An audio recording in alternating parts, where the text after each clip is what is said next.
atualmente no meu Brasil varonil, 11 horas. E esse programa hoje tá soltando fumaça pela chaminé. Vamos falar do movimento dos policiais no Rio de Janeiro, idêntico ao movimento do Espírito Santo. É a chamada Operação Família no Quartel. Os familiares vão para a porta do quartel e não sai ninguém. Vamos falar também da vergonhosa situação ocorrida em São João da Barra, o trambique, a mutreta do senhor Ike Batista com Sérgio Cabral e um grupo de empresários. O programa hoje também vai falar sobre o Rei Arthur. Antes de cumprimentar a garbosa Luciana Mesquita, minha colega de trabalho aqui à minha direita, e o homem do boné, Luiz Felipe Melo, aqui à minha esquerda. Há quanto tempo a gente fala do Rei Arthur, né? Faz tempo. E quando eu protocolei, tanto no Ministério Público Federal, quanto no Ministério Público Estadual, quanto no Ministério Público Federal no Rio, esta denúncia aí, um dos acusados é o senhor Arthur César Soares de Menezes Filho, este simpático careca que está nesta tela. O que tem de simpatia tem o dobro de grana. Ganha de forma suja com o seu amigo Sérgio Cabral. Ele está assim assustadíssimo. A cara de um é de espanto, a de outro é de alegria, por enquanto. Porque se seguirem os passos que eu dei no meu jornalismo investigativo, vão pegar o careca. Eu não sei, aliás, porque ele não foi um dos primeiros a ser preso na Operação Calicut. Afinal de contas, é dos carecas que eles deviam gostar mais.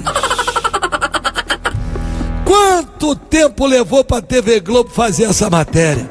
Mas ontem, finalmente, grande repórter investigativo, Eduardo Tchau, fez esta matéria, que não está completa ainda, porque ele não tem todas as informações que eu vou dar para vocês depois que a gente assistir a matéria. Aí eu vou explicar a vocês onde está o pulo do gato, do careca gato. Põe na tela, Francinha.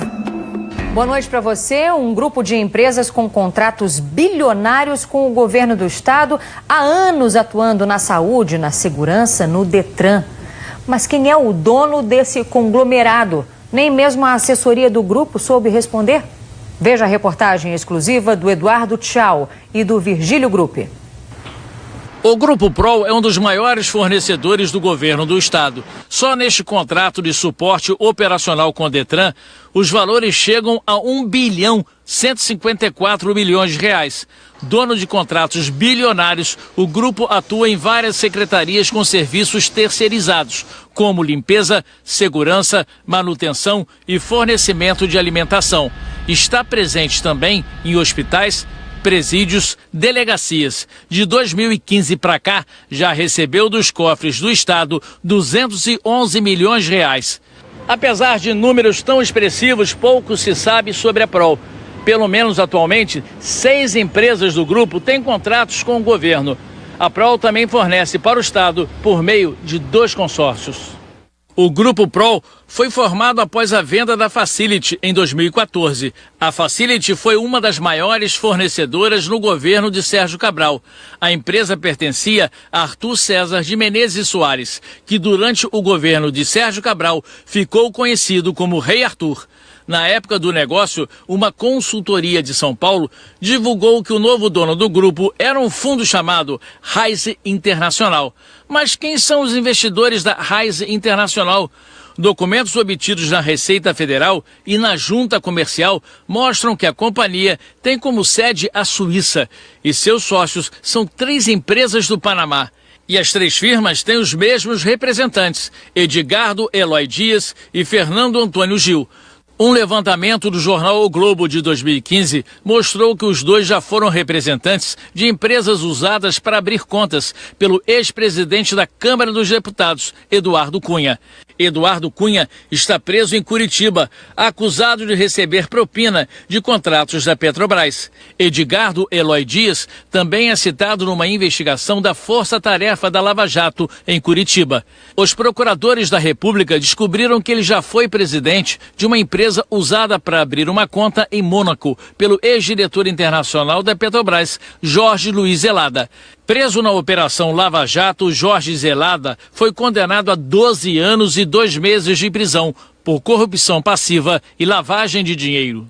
Em 2014, a Prol chegou a ser presidida por 2 nomes ligados ao governo de Sérgio Cabral.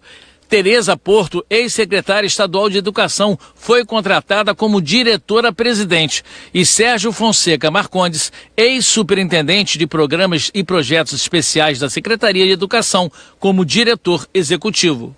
Nós fomos hoje às sedes do grupo, mas ninguém quis dar entrevista. Nós procuramos também a assessoria de imprensa do Grupo Prol, que não informou quem são os donos da Raízen Internacional. A assessoria declarou que a empresa está sediada nas Bahamas, no Caribe, e que não é constituída por empresas no Panamá, mas confirmou que Edgardo Eloy Dias e Fernando Antônio Gil são executivos da empresa. Perguntado sobre quem são os donos do Grupo Prol, o governo do estado declarou que quem deve responder sobre a empresa é a própria empresa. A nossa produção não conseguiu localizar os outros citados na reportagem. Tem que rir.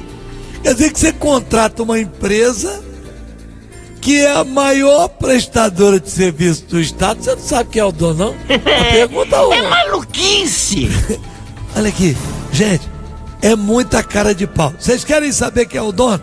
Eu vou explicar pra vocês. Tá tudo explicadinho aqui. Tudo. Olha o tamanho, ó. Olha a grossura, ó. Tá tudo aqui, ó. Tudo explicadinho aqui. Então, eu agora vou simplificar. Porque a mutreta, ela parece difícil, mas simplificando, você que tá em casa vai entender. E não cai pra trás, não. Você vai ter um impacto. Primeiro eu quero cumprimentar Luiz Felipe Melo. Bom dia, Felipe. Bom dia, garotinho. Olha, esse negócio da poliçada, eu acho que pegou.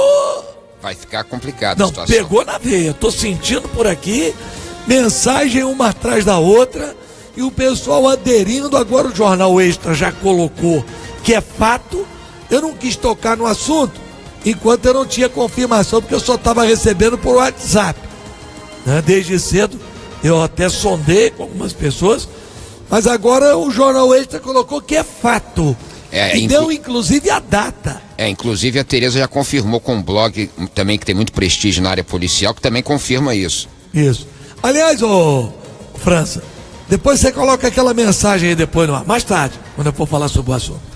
Luciana Mesquita. Bom dia, garotinho. Bom dia a todo mundo que tá ligado aqui no Encontro Marcado. O programa hoje vai pegar fogo, hein? Ah, gente, por favor, hein? Tem extintor aqui, calma, a gente pode ficar tranquilo, vai dar tudo certo, hein? Tem bombeiro aqui também. Tem bombeiro também, gente, tem bombeiro. Bom, e qual é a pesquisa de hoje, Luciana? Garotinho, a fome é capaz de mudar o humor de uma pessoa. A ciência comprova que a irritabilidade e o estresse são ligados à variação do nível de serotonina. Com certeza.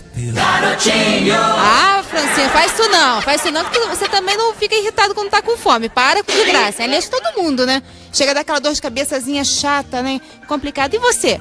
Você conhece alguém que fica muito irritado quando tá com fome? Ou quando tá fazendo dieta? Porque quando eu faço dieta, nossa, nem eu me aguento, gente. A vontade que eu tenho é de morder a minha testa, de tanta raiva que eu fico. Bom, Luciana, você assistiu a reportagem do Eduardo Tchau quando ele diz: não conseguimos saber quem é o dono da Rise International e da Rise do Brasil.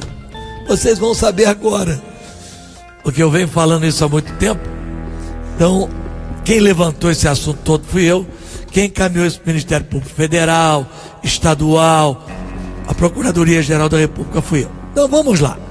O Arthur César Soares Menezes Filho, conforme a reportagem mostrou, ele era o dono do grupo Facility e tinha contrato com tudo, é o careca aí, tudo quanto é órgão do Estado: presídio, hospital, Detran, um monte de empresa. Faturou 3 bilhões e recebeu do governo do Estado.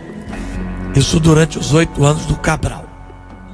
Aí quando ele viu que a coisa começou a ficar feia, apareceu misteriosamente um fundo estrangeiro chamado Rise International. Coloca aí o contrato na tela aí, ô Francinho.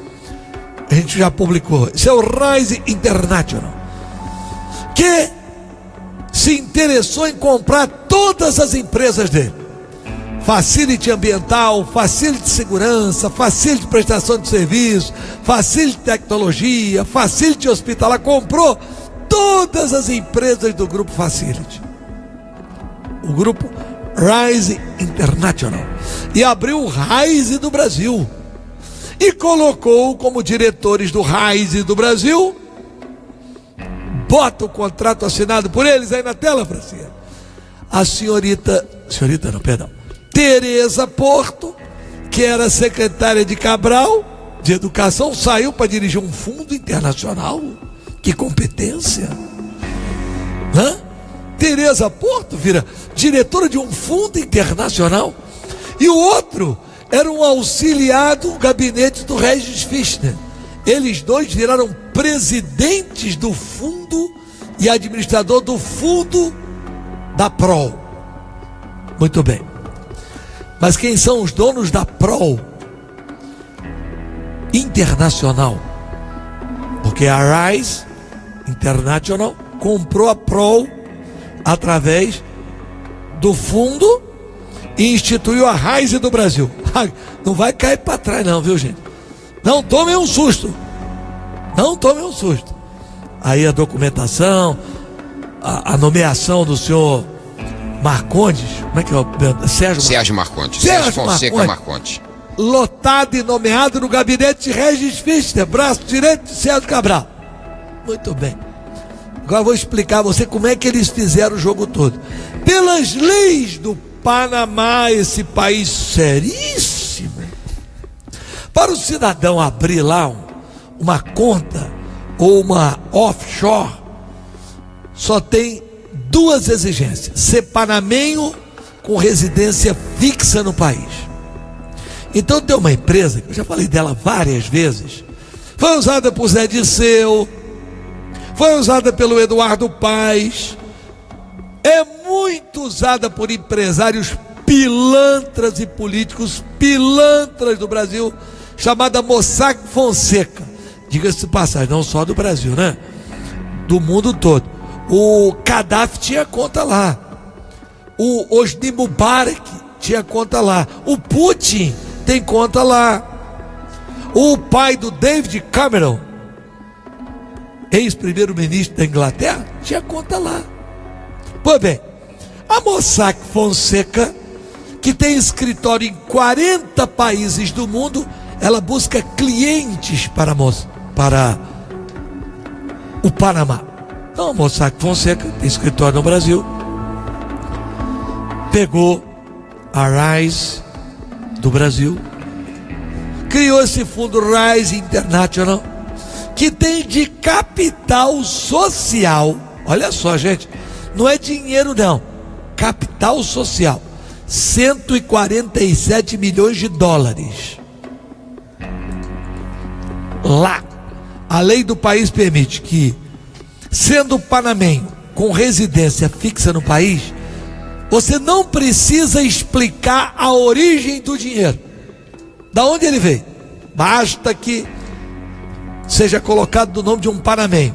Aí eles lá, a Mossack Fonseca, é essa aí, vocês estão vendo na tela o emblemazinho dela, ela pega um jardineiro, um guardador de carro e abre a firma no nome do cidadão, paga ele R$1.000 por mês. Ele vai em cartório, a própria Mossack Fonseca, que faz uma procuração, passando todos os direitos para o verdadeiro dono do dinheiro. É isso. Então, por exemplo, o cidadão quer esconder 40 a 50 milhões de dólares ilegais. Ele procura a Mossack Fonseca, entrega os seus documentos, abre uma offshore lá no Panamá, vai estar no nome de Leonardo Gonzalez. Você vai procurar Leonardo Gonzalez, ele mora numa casinha pobre, num bairro que não tem nem calçamento, não tem água, não tem luz, lá no Panamá. Como é que esse cara pode ser dono dessa empresa? Aí você descobre que além dessa, ele é dono de mais 50, que eles usam o mesmo cara para fazer um monte de empresa. Isso tem que ser uma pessoa de confiança da Mossack Fonseca. Então esses 3 que apareceram aí, abrindo a Rise International, é isso que a reportagem não soube explicar. Eles foram os mesmos que abriram a firma para o Eduardo Cunha, eles foram os mesmos que abriram a firma para o Jorge Zelada, aquele diretor internacional da Petrobras, e abriram para um monte de gente. Quem são os donos da Rise do Brasil? Os donos da Rise do Brasil estão na cara. O próprio Arthur e Sérgio Cabral. Por quê? Porque eles dividiram a sociedade. Tereza Porto e o senhor Sérgio Marcondes ficaram representando no grupo os interesses de Sérgio Cabral. E o Arthur ficou ele próprio como dono de 50% do empreendimento. É por isso que ontem, na reportagem, foi dito o seguinte: não, mas ninguém sabe dizer quem é o dono. Sabe, eles não podem dizer. Como é que vai dizer que cada vez que o sujeito paga uma fatura a prol no Estado, está pagando ao ex-governador Sérgio Cabral? Ele, além de roubar o Estado, é tão cara de pau que ficou sócio do dinheiro do Estado. Esses funcionários todos do Estado dessa empresa chamada Prol são, na verdade, funcionários de Sérgio Cabral e de Arthur. São sócios hoje. É isso mesmo. Por isso que foi dito ali: não conseguimos descobrir quem é o dono. Todo mundo já sabe, mas como é que vai ter que fazer? Olha só, já contei a história toda, já deu o nome dos boi todos, agora eu vou dizer como é que tem que fazer. Vai ao Panamá, vai no cartório, porque lá tem que constar o cartório que foi passado no Panamá. Pega, vai descobrir quem é o dono real do dinheiro pelo cartório do Panamá. Quando eu descobri as contas da família do Eduardo Paes, do pai da irmã, eu tive que mandar uma pessoa no cartório no Panamá, que aparecia como dono, coitado, um rapaz que era guardador de automóvel. Você acha que um guardador de automóvel ia ter 8 milhões de dólares? Aquilo não era dele, estava na cara. Mas como é que a gente ia saber se estava no nome dele? É claro que tinha uma escritura por trás, um contrato que estava registrado em algum lugar. Nós percorremos os cartórios do Panamá com uma equipe e descobrimos que era da família do Eduardo Paes. O pai, a irmã e eu acho que um outro parente dele. O caso da Rise é a mesma. Aí dali do Panamá, para despistar o Arthur, que não é bobo, mandou o dinheiro para a Suíça, e a sede da Rise Internacional não é Bahamas, como a reportagem diz, é Suíça. Eu tenho um contrato. O contrato dela, a sede dela é Genebra, na Suíça. Esse é o jabaculê. Aí, senhores do Ministério Público Federal, tudo que vocês descobriram até agora é fichinha. É nesse caso da Raiz. É fichinha. É muito maior, porque esta empresa, além de já ter recebido 3 bilhões, ela tem contratos hoje com o Estado de 1 bilhão e tantos milhões de reais. Ainda tem. Hoje, o maior recebedor de crédito do Estado, adivinha quem é? Sérgio Cabral. E ainda querem que o Estado pegue empréstimo para pagar esse vagabundo? É, porque na hora que tiver que pagar a PROL, tá pagando a quem? Sérgio Cabral. Deu para entender? Acho que deu, né, Felipe? A gente já sabe disso há tanto tempo, né, Felipe? É verdade, você foi extremamente didático, não tem como as pessoas não entenderem realmente como é que se processa. Aliás, garotinho, só acrescentando aqui, que o depoimento do Rei Arthur ao Ministério Público Federal, a Força... Falou nada, né? Nada. A Força Tarefa da Calicut, o que mais me surpreendeu foi que, pelo que saiu noticiado, o Rei Arthur foi perguntado sobre a origem de R$1 milhão que as suas empresas repassaram ao escritório de advocacia de Adriano Anselmo e outros R$600 mil que ele teria repassado para a empresa do Carlos Emanuel Miranda, o Avestruz. Ou seja, 1 milhão para Adriano Anselmo, 600 mil para o Avestruz. Os procuradores... Exatamente. Isso é do tempo antes da sociedade na PROL. Com certeza. Porque Cabral estava com tanto dinheiro que ele já não tinha mais onde guardar. Ele comprava diamante, comprava barra de ouro, comprava tudo, mas não tinha onde guardar. Então pegou o dinheiro, botou num fundo, chamou o Rei Arthur e disse: olha aqui, me vende uma cota desse fundo seu aí. Compraram a cota e montaram a empresa.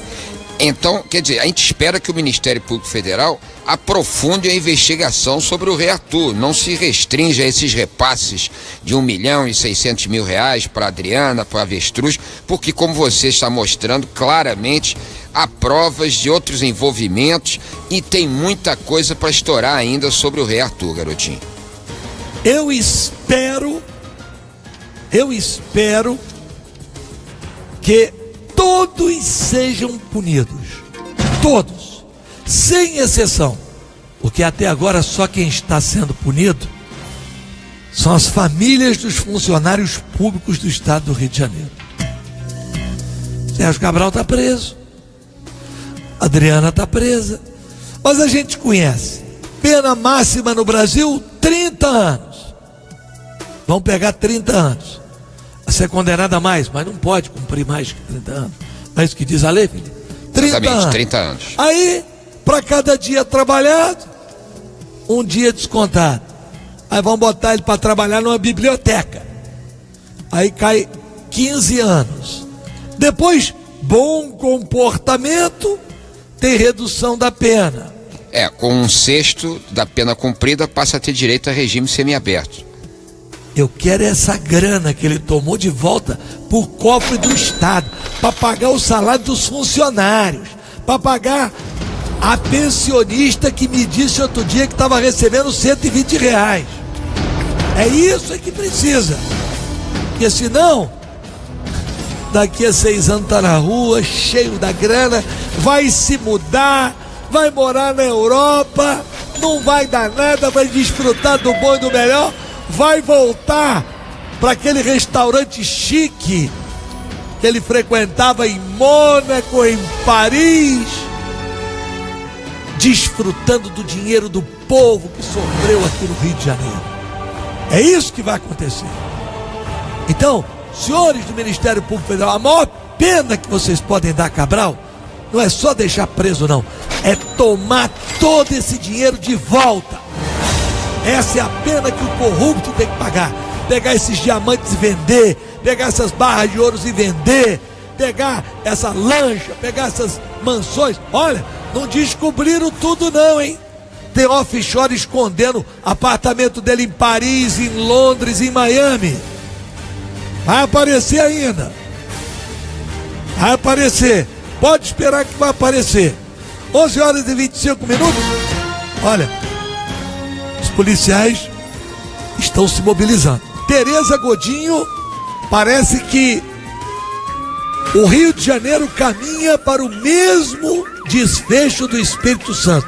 A Operação Família no Quartel. É isso, Tereza? Exatamente, garotinho. Bom dia a todos do encontro. É exatamente isso. No blog do Coronel Paul, por exemplo, tem lá um comunicado dizendo, vou ler exatamente o que está escrito. Prezados leitores, cresceu geometricamente nas redes sociais, sobretudo no WhatsApp, um movimento de esposas, familiares e amigos dos policiais militares semelhante ao que está sendo desenvolvido no Espírito Santo. A mobilização está sendo marcada para iniciar às 6 horas da manhã do dia 10 de fevereiro de 2017. Uma pauta de reivindicações está sendo divulgada na internet.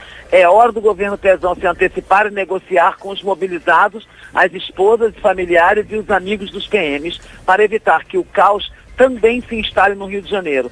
Segundo o conteúdo das mensagens, não existe apoio de associações ou sindicatos na mobilização. Ela é exclusiva das esposas, familiares e dos amigos, liderado pelas esposas, como ocorre no Espírito Santo. Nós torcemos para que o governo negocie e atenda às nossas reivindicações.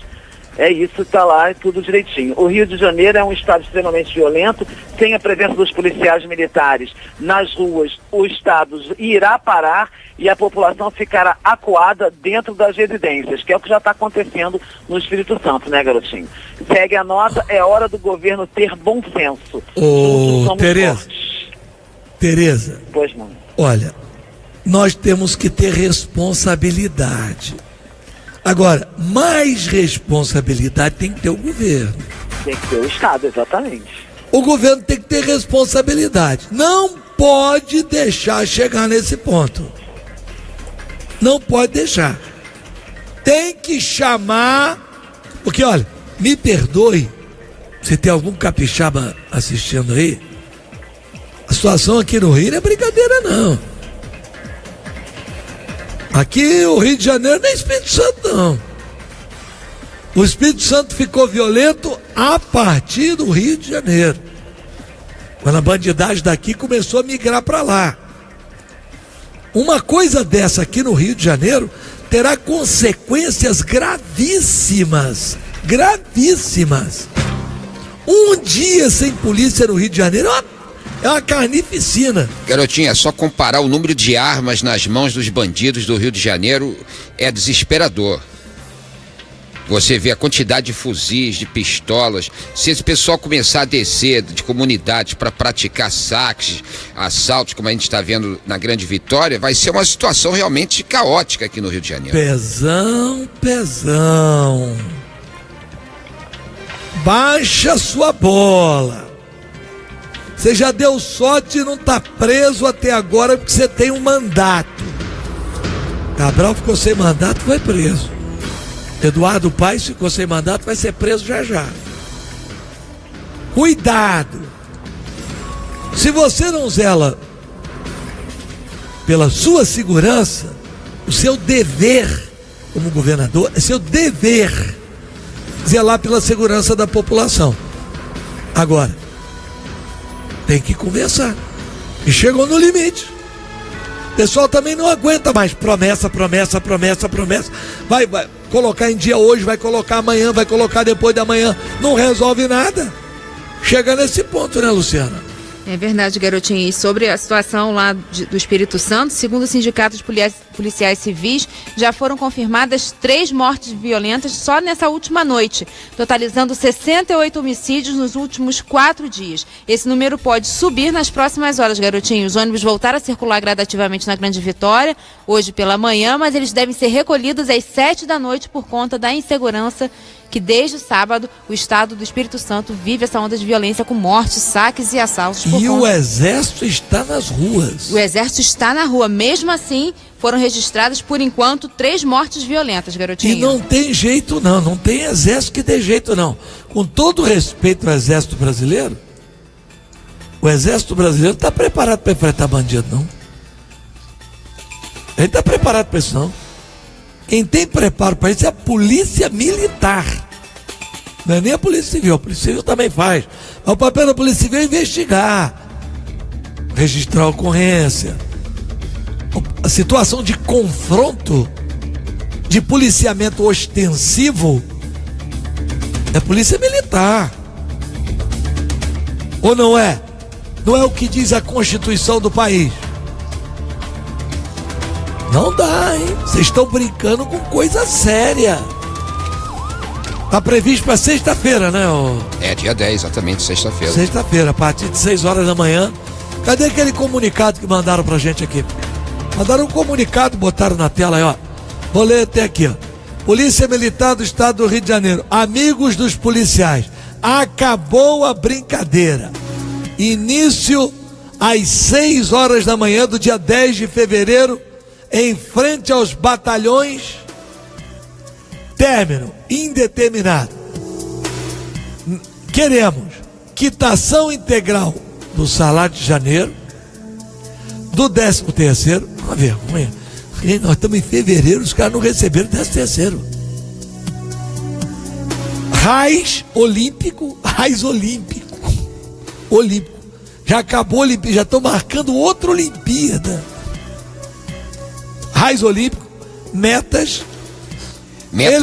Metas é importante destacar que tem ainda o segundo semestre de 2015. Eleição para comandante-geral da PM, essa é a única que eu não concordo. Eu acho que esse negócio de eleger comandante, isso aí não tá certo, não. Mas o resto eu estou de acordo. Manutenção das viaturas, faltou só acabar esse contrato de manutenção que está dando a Júlio Simões uma fortuna de dinheiro, uma fortuna, todo mês. Acautelamento de armamento e colete para os policiais militares. Colete. Quando chega nesse ponto, pedir colete é porque a vaca foi pro brejo, né? É uma questão de sobrevivência dos próprios policiais, né? Nem isso eles se preocupam mais, quer dizer, o policial vai pra rua, os coletes vencidos, os que têm colete, né? Entendeu? Porque muitos nem isso eles têm mais. Então, tá na hora realmente de tomar uma atitude drástica, e é bom lembrar que na quinta-feira tem a grande manifestação do MUSP na Porta da Leste. Começa hoje, né? Hoje já tem uma mobilização, amanhã tem uma vigília e vão percorrer os gabinetes dos deputados para conseguir pressioná-los, e na sexta, hoje, quarta, e na quinta tem então uma grande manifestação programada. E aí, obviamente, vai fazer com que os policiais se juntem. Esse movimento que está ganhando o corpo das famílias nos quartéis vai ter esse reforço, porque no dia anterior vai ter essa grande mobilização de servidores. Então, vamos ver o que o governador Pezão e o secretário de Segurança, Roberto Sá, vão fazer agora, a partir de hoje. Tem que ser uma coisa rápida, né? Depois não digam que nós não avisamos. Se isto acontecer, vai ter carnificina no Rio de Janeiro. Carnificina. Tô avisando para depois. Não, porque... Não. E olha, o pessoal tá marcando com antecedência, como quem diz, ó, tô aqui para conversar. O governo agora precisa chamar e conversar. Não pode chegar simplesmente fingir que não está acontecendo nada e depois estourar o problema. Aí depois, meu querido, Inês é morta. Depois Inês é morta. Bom, queria tratar aqui de um assunto, Felipe, que vai acabar, está chegando a hora, que não vai ter mais jeito de esconder o envolvimento do Aécio Neves nessa podridão toda que está aí. E tem um elemento que nós estamos denunciando há muito tempo, um mau elemento chamado Gessadala, que é o elo de ligação entre o esquema de Cabral e o esquema de Aécio Neves. Ele é amigo de Aécio. Cabral e Adriana foram padrinhos, junto com Aécio e a esposa dele, do casamento do Gessadala. Ele é um daqueles que aparece com um guardanapo na cabeça, dançando naquela farra lá de Paris. Ganhou rios de dinheiro aqui no estado do Rio, no Rio Poupa Tempo, e em Minas, no Minas Fácil. Tô dando pauta para vocês aí, viu? Copiem. Tá aí o Gessadala com a sua respectiva esposa, o Aécio Neves com a sua respectiva esposa. Esse é o Gessadala. era um quebrado, hoje está trilhardário, pelos amigos que ele tem. Olha ele, tá vendo essa foto aqui, ó? Primeiro, Wilson Carlos, Na direita. tá em cana. Segundo, o Sérgio Dias, a esposa agora tá toda enrolada porque fez a decoração do apartamento de Sérgio Cabral. E lembrando que o Sérgio Dias era secretário de Eduardo Paes. Isso. Depois, do lado dele, Fernando Cavendish, de guardanapo na cabeça. Aí vem o Sadala. E do lado a fotinho quase pegando o Sérgio Cortes. Viu? Essa turma aí é a turma da gangue dos guardanapos. É como se fosse meu álbum de figurinha. Cada dia eu vou marcando um que vai sendo preso. Esses bandidos que destruíram o estado do Rio de Janeiro. E diga-se de passagem, destruíram o Brasil, né? O que o Aécio fez em Minas é brincadeira. Os senhores não pensam que esse roubo todo do Cabral aqui foi só aqui não. Aqui teve alguém denunciando o tempo inteiro e forçando a barra, que fui eu para apurar. Em Minas Gerais não teve, né?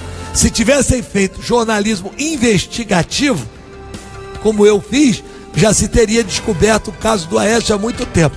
Mas os dois são viciados em cala-boca. A imprensa do Rio não falava nada do Cabral e em Minas Gerais não tem imprensa. Hã? Não, é só fazendo uma referência ao jornal O Tempo, né? O jornal O Tempo é o único. É o único, é verdade, que Olha mostra... os dois aí. O Aécio Neves, ele ficava tanto tempo aqui no Rio de Janeiro, mas tanto tempo no Rio, que o pessoal dizia que ele era o 4º senador do Rio de Janeiro, que ele passava mais tempo no Rio do que em Minas Gerais. Eu cansei de vir para Brasília e vim no mesmo voo com ele. Eu, deputado federal, ele senador por Minas Gerais. Diz, senhor, vai dar uma passadinha no Rio? Tem semana que eu vou a Minas, tem semana que eu fico no Rio. Ficava 3 semanas no Rio e ia uma vez por mês em Minas Gerais. Será que ele estava pegando curso ou dando curso?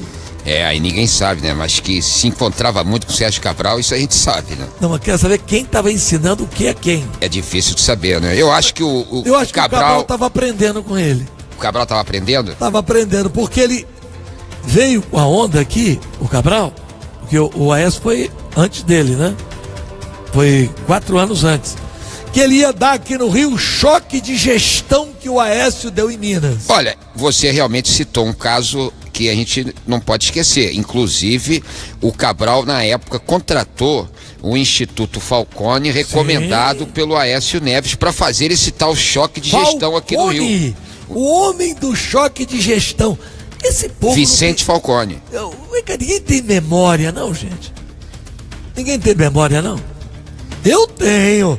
Eu me lembro da história. Vamos transformar o Rio de Janeiro no paradigma da boa administração. É isso aí que vocês chamam? Inclusive, eram 3 que se juntaram. Tem o José Roberto Arruda também? Lá do Distrito Federal. Inclusive, os 3, o Aécio, o Arruda e o Cabral, chegaram a viajar juntos para Medellín, para conhecer o metrô de Medellín e o teleférico de Medellín. Então, os 3 realmente eram, como se dizia, unha e carne. O Cabral foi prevenido, né?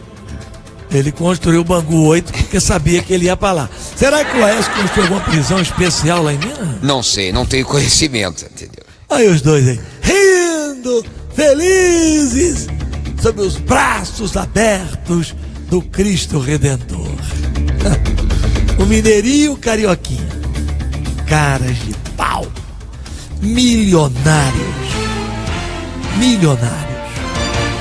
Que milionários? Olha eu. Bilionários. É muito mais do que milionários. 11h40. 11h40. Quero falar de Ike Batista. Outro enrolado. Você viu a reportagem da mina de ouro? Nós ontem mostramos aqui. Nunca tirou uma pedrinha, uma grama de ouro. Ontem nós mostramos aqui. Brincadeira, né? É uma vergonha. Além de vender pro Cabral uma mina que não tinha ouro, que era só para lavar o dinheiro. O que ele fez do Porto do Açu, vocês vão ver aí agora. Safadeza. Com o povo pobre, camponês, lavrador, gente humilde, tomaram as terras do povo. Francinha, põe na tela. Eu vou deixar rolar um pouco da entrevista. Quando chegar na hora eu paro, porque hoje tem mais, daqui a pouco, a partir de meio-dia no SBT. Coloca a matéria. A reportagem especial é de Humberto Nascimento e Fabiano Martinez. Pode rodar.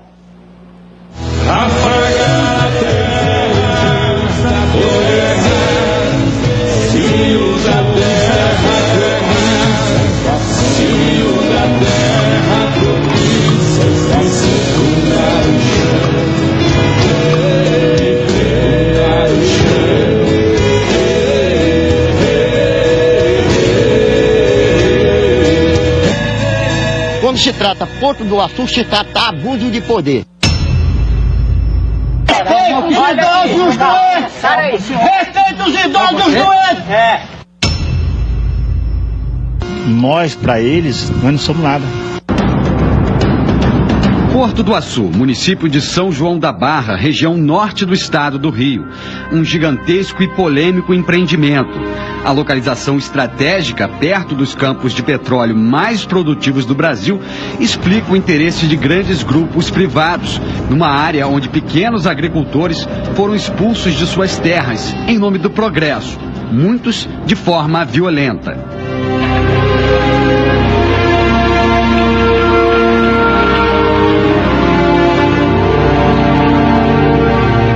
De manhã cedo, sem a gente saber de nada, meteram a máquina, arrancaram a roça de cana que tinha, com cerca em tudo e tudo. Espanhava a gente prevenido por muitos policiais, máquinas, trator, e saía derrubando as casas de todos. Chegou ali mais de 60 policial, entendeu? Uns meteram os pés na porta. E as criancinhas, tinha até criança de colo, entendeu? A construção do porto coleciona histórias desse tipo. Histórias que foram sufocadas pela propaganda oficial de um governo marcado pela corrupção. Eu quero dizer, Ike, que para nós é um grande orgulho. Né? O Brasil precisa cada vez mais reconhecer os seus empreendedores. A área total do Porto do Açu equivale a mais de 2 vezes o município de Queimados, na Baixada Fluminense. São 90 quilômetros quadrados, que também englobam áreas de preservação ambiental. Uma imensidão do tamanho da ambição do empresário Ike Batista. O complexo portuário hoje conta com terminais para minério de ferro, petróleo e multicargas. Mas o chamado distrito industrial, por enquanto, só existe na placa do governo e nas torres de transmissão, que sem os cabos de energia ligam nada a lugar nenhum. Já os escombros das casas demolidas continuam por toda parte. Desse lado da pista aqui, as casas ainda estão intactas, porque ficam fora da área do porto. Agora, só atravessar a rua aqui, a gente vê, ó, cenário de destruição completa.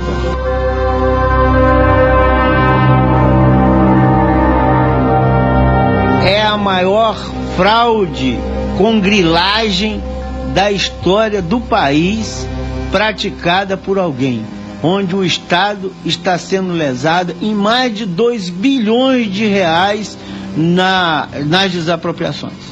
O desabafo é do advogado que defende os pequenos agricultores da região. Ele entrou com uma ação popular contra o governo do Rio, a LLX, antiga empresa de Ike Batista, e a Prumo Logística, que comprou a parte de Ike no negócio. O advogado pede a devolução das terras ou pagamento de indenização a preço justo. A ação corre em segredo de justiça. De que forma ocorreu essa fraude?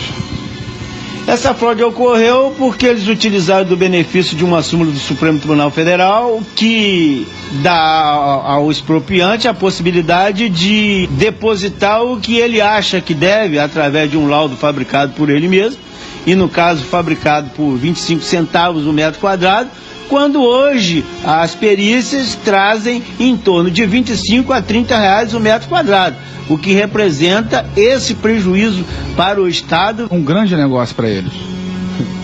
Olha, por aqui a gente fala que isso é mais do que um grande negócio, é um grande golpe.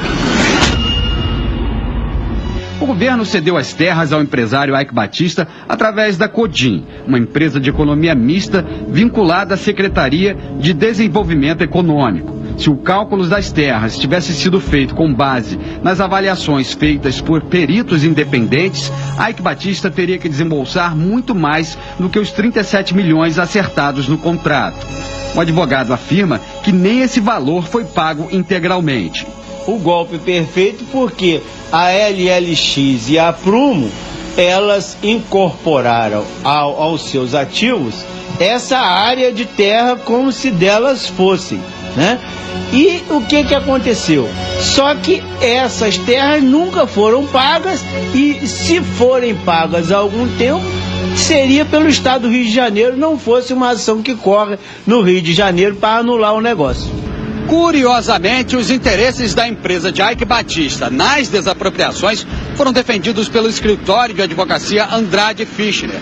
Um dos sócios fundadores é Regis Fischner, ex-chefe da Casa Civil do governo de Sérgio Cabral. Ele também é investigado pelo Ministério Público Federal por envolvimento com a quadrilha que promoveu um verdadeiro saque aos cofres do Estado.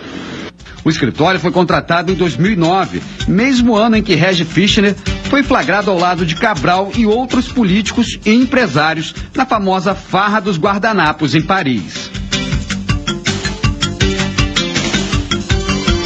Enquanto a reportagem do SBT gravava entrevista com os agricultores, surge mais uma pista da presença de Sérgio Cabral nos negócios nebulosos do Porto do Açu.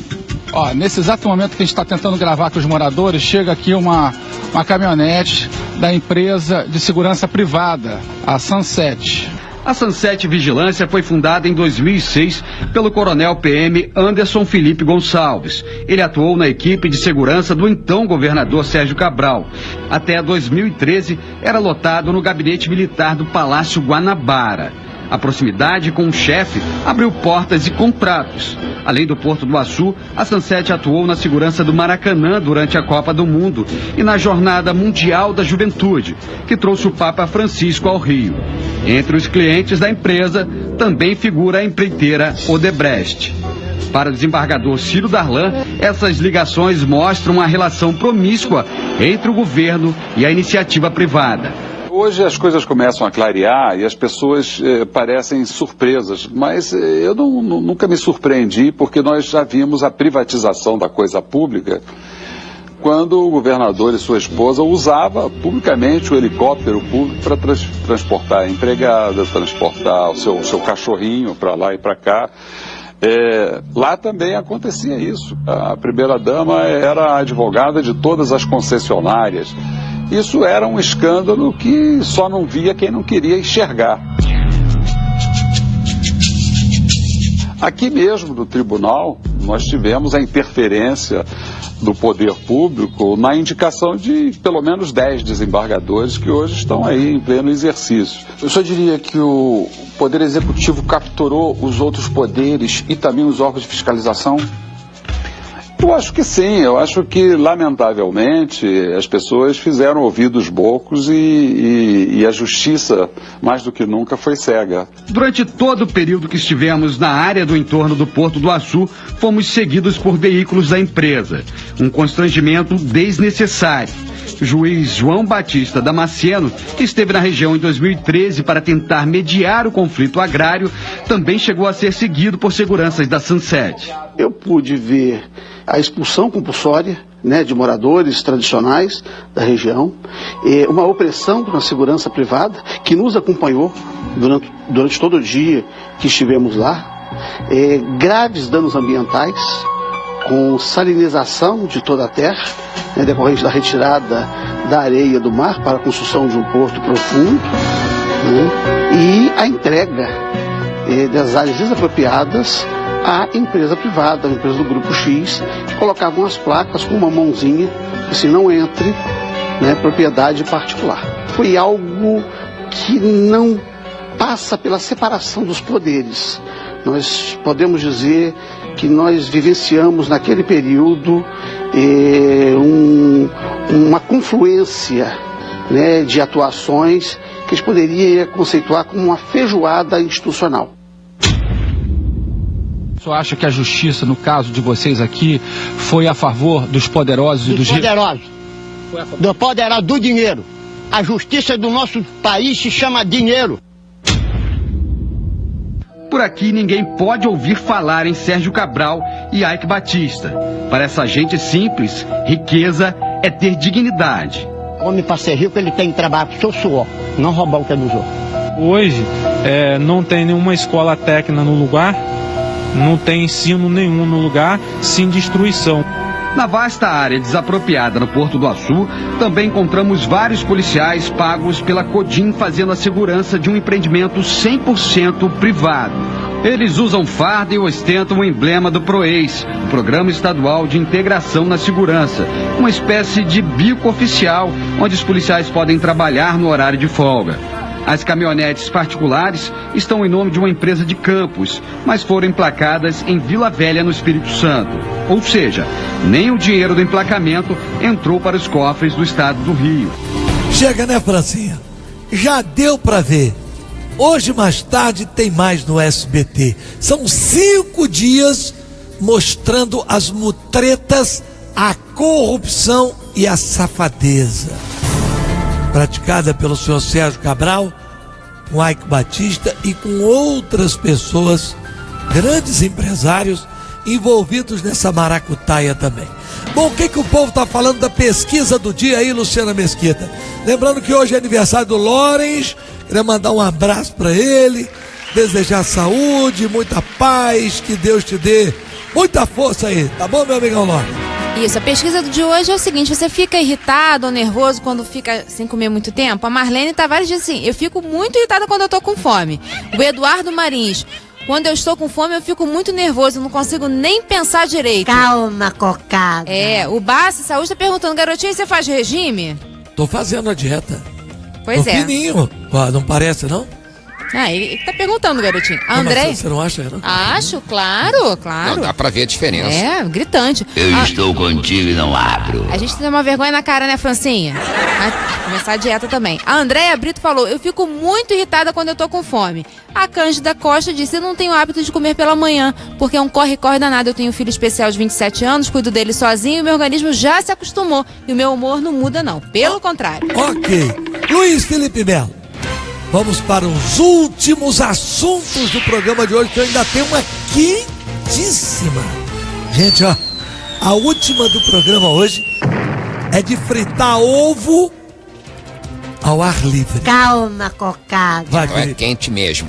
Mas olha, garotinho, o Procurador-Geral da República, Rodrigo Janot, finalmente pediu abertura de inquérito para investigar Renan Calheiros, José Sarney e Romero Jucá naquele caso das gravações feitas por Sérgio Machado, ex-presidente da Transpetro, onde eles faziam uma conversa lá, onde acertavam tudo para simplesmente barrar as investigações da Lava Jato, né? Agora, é interessante observar o seguinte: se for no ritmo dos inquéritos do Renan no Supremo Tribunal Federal, só daqui a muitos anos é que isso vai se resolver, porque você observa, esse caso aí do Renan Sarney e do Jucá, a gravação foi veiculada pela imprensa no mês de janeiro, fevereiro, em maio do ano passado. Demorou 9 meses para o Procurador-Geral da República pedir inquérito. O outro caso do Renan, aquele que ele tem a filha com a jornalista Mônica Veloso, e que a Mendes Júnior pagaria a pensão e as despesas da filha do Renan, vazou em 2007. Só em 2013, portanto 6 anos depois, o Rodrigo Janot fez a denúncia e ficou 3 anos e meio no Supremo Tribunal Federal até o ministro Edson Fachin, que agora é o novo relator da Lava Jato, no ano passado ter liberado a denúncia para julgamento em plenário, ou seja, nem sequer ainda foi aceita a denúncia no plenário. Então, se for nesse ritmo, esse caso aí do Renan, do Sarney e do Jucá, se o inquérito for levar alguma coisa, porque vai ser aberto o inquérito se o Supremo autorizar. Isso aí só vai terminar lá para 2020 e alguma coisa, garotinho. Um absurdo. Um absurdo. É duro, né? São 11h55. Felipe, o que você achou da escolha do Alexandre Moraes para ministro do Supremo Tribunal Federal. Olha, eu achei que realmente ficou claro a opção de pegar alguém ali da copa e da cozinha do Palácio do Planalto e colocar lá para julgar a Lava Jato. Aí dizem assim, não, mas ele não vai para a segunda turma. Não vai para a segunda turma, mas tudo isso depois terá que ir a plenário. Ou seja, o voto dele também será determinante no que vai acontecer na Lava Jato. E sabemos que Michel Temer é citado aí. Então, eu acho que foi uma péssima escolha, porque não passa isenção, foi uma solução justamente política, ou seja, colocaram um político ligado ao PSDB, bom que se frisa, ele é filiado ao PSDB, o PSDB que vai enfrentar problemas aí na Lava Jato, com Aécio Neves principalmente. Então, isso cheira muito mal a escolha do Alexandre de Moraes para o STF, que obviamente vai ser aplaudida no Senado, porque tem muito senador também envolvido na Lava Jato, e não custa lembrar que já foi advogado de Eduardo Cunha também, né? Era aí que eu queria chegar. E esta é a razão pela qual que eu disse que esse programa hoje vai terminar pegando fogo. Dizem,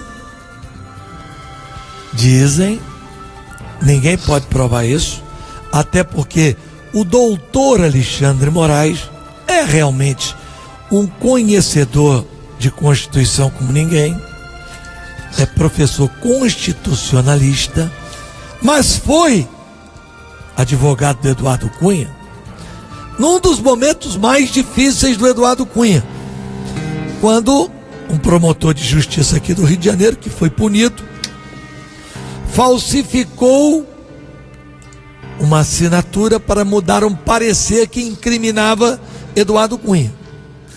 Eduardo Cunha era deputado federal, o caso foi parar no Supremo Tribunal Federal, ele contratou o Alexandre de Moraes, que foi seu advogado e foi absolvido. Incrível, por quê? O procurador que falsificou a assinatura para beneficiar o Eduardo Cunha, Hélio Fischberg, foi condenado, perdeu o cargo. E o beneficiário, o Eduardo Cunha, não foi. Dizem que, atenção, senhoras e senhores, se é verdade só o tempo dirá, mas essa informação me foi dada por alguém de profundo conhecimento de Brasília, conhece a alma de Brasília, que o preferido de Michel Temer era Ives Gandra. Já estava decidido, seria Ives Gandra, até que um porta-voz de Eduardo Cunha mandou o seguinte recado: se não for o Moraes, eu vou fazer delação. E sabe quem é o primeiro que eu vou botar na lista? Você, Michel. Isso é uma loucura. Se isso for verdade, eu espero que não seja. Eu estou dando a notícia conforme me deram. E estou dizendo, credenciais, doutor Alexandre Moraes tem. Escreve bem, seus livros são best-seller. O fato dele ser filiado ao PSDB, outros também já foram a outros partidos. Aires de Brito foi filiado também ao PT. Nelson Jobim ao PMDB, e nem por isso deixaram de ser bons ministros. Agora, a informação de que ele teria sido quase que imposto ao presidente da República pelo presidiário Eduardo Cunha é gravíssimo. Agora, que é inexplicável que até agora Eduardo Cunha não tenha falado nada.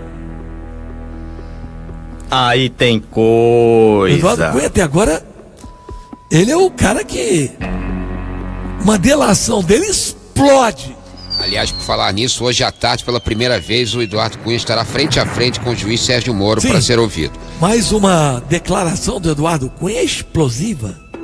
Explosiva.